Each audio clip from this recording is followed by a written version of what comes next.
Once again, the packaging deduction is based on the price to which the royalty rate is applied.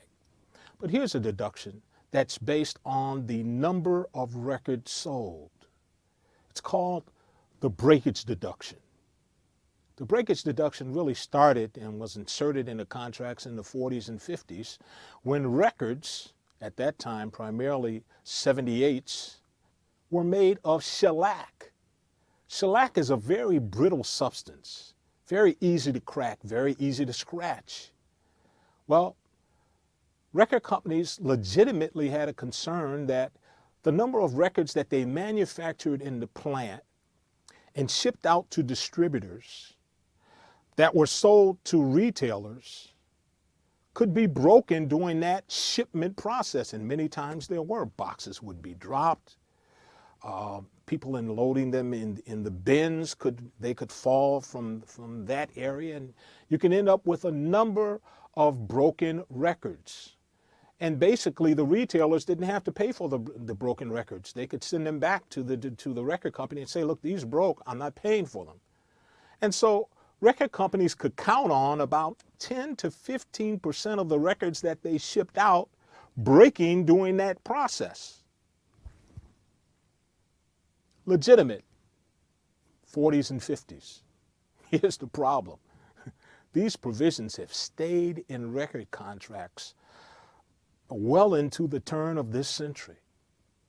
The breakage deduction basically says that the record company doesn't have to pay you for broken records. And it got to the point that record companies just decided that since about 10 to 15% of the records were breaking during this shipment process, the contract would say, we only have to pay you for 85% of the records that we ship, or 90% of the records that we ship. So in other words, if the record company would ship 1,000 records, they only had to pay you royalties on 850, 85% of the 1,000 that they sent.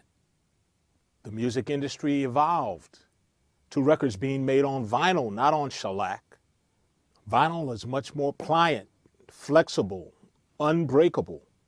But did record companies take that breakage provision out of the contract in the 60s and 70s as albums and 45s that were made out of vinyl were shipped and became the predominant configuration? No. What about cassettes? Did cassettes break? Because some cassettes could break. But in the shipping process, no. I mean, I remember having cassettes, and after you played them for a long time, sometimes the tape would come out.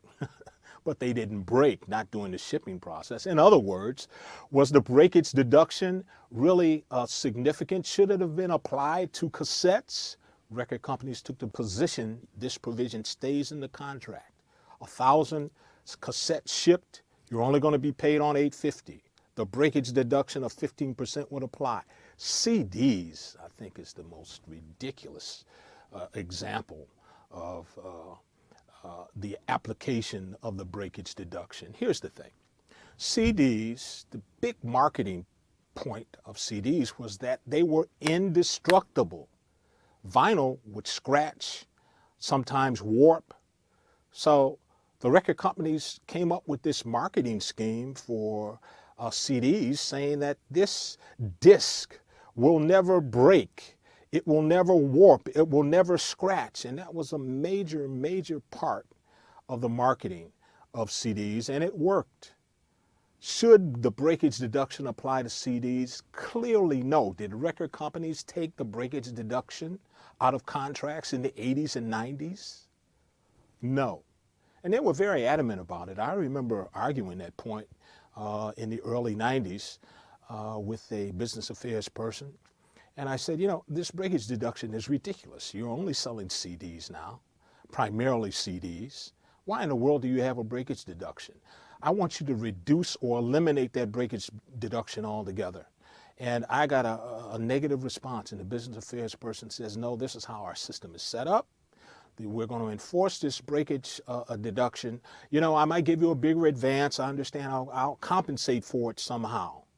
But the record companies decided to keep the breakage deduction in. And it wasn't until about 2004 or 2005 that the last major label eliminated the breakage deduction from their contracts. And now all of the major labels pay on 100% of records sold.